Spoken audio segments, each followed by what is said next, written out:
একবার উম্মে মুমিনে হযরত উম্মে সালমার গৃহে কিছু হাদিয়া গোশত পাঠালেন।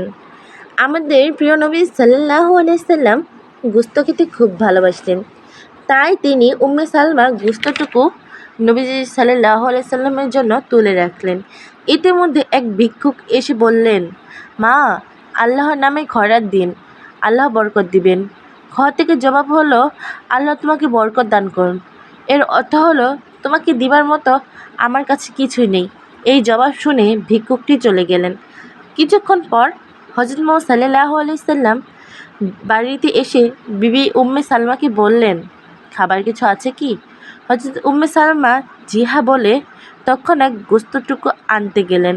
কিন্তু পাত্রের দিকে তাকিয়ে তিনি বিস্ময় হয়ে গেলেন, কারণ উহার গোশত নামে গন্ধও নেই, আছে মাত্র এক টুকরো পাথর।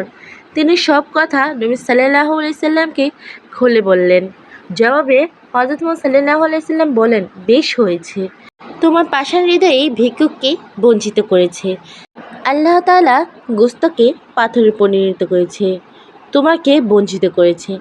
আপনাদের কাছে যদি এই ভিডিওটি ভালো লাগে তাহলে চ্যানেলটি সাবস্ক্রাইব এবং কমেন্ট শেয়ার করে যাবেন।